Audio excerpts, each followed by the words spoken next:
ஃபோனை விட மயிருன்னு சொல்லிட்டு நான் தான் சொன்னேன். பட் இது நான் எதுக்காக சொன்னேன், இது எந்த எக்ஸ்ட்ரீம் போனக்கப்புறமா நான் இந்த வேர்ட் யூஸ் பண்ணேன்னு சொல்லிட்டு அதுக்கு வந்து ஒரு கிளாரிட்டியே கொடுக்கல அனுகிரகா. ஸோ இந்த வேர்டு வந்து நான் அனுகிரகத்தை சொல்லலை.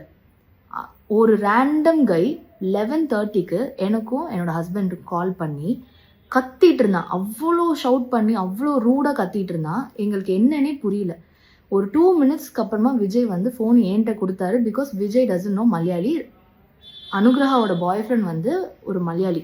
ஸோ எனக்கு மலையாளம் தெரியும்னு சொல்லிட்டு I started talking with him. அதுவுமே நான் ரொம்ப பொறுமையாக ரொம்ப பேஷண்ட்டாக நான் வந்து ஹேண்டில் பண்ணிட்டு இருந்தேன் இந்த சுச்சுவேஷனை. நான் வந்து நீங்கள் எதுக்காக இப்போ கால் பண்ணீங்க, எதுக்காக நீங்கள் ஷவுட் பண்ணிட்டு இருக்கீங்க இப்படி அப்படின்னு கேட்குறப்போ ஹீ செட் எங்களுக்கு காசு வேணும்.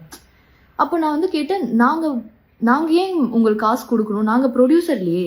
ஸோ இப்போ என்னன்னா விஜய் வந்து ஒரு ஆர்டிஸ்ட், இந்த சீரீஸில் அவங்க ஒரு ஆர்டிஸ்ட், அவங்க வந்து ஒரு ஸ்கிரிப்ட் ரைட்டர். ஸோ பேசிக்லி காசு வந்து நாங்களோ ஸ்கிரிப்ட் ரைட்டரோ வந்து கொடுக்க போகிறதில்ல, ப்ரொடக்ஷன் ஹவுஸ்லேருந்து தான் காசு கொடுக்கணும். ஸோ எதனால அனுகிரகா வந்து இந்த மாதிரி ஒரு விஷயத்துக்கு வந்து அவங்க பாய் ஃப்ரெண்டை வச்சு பேசணும்?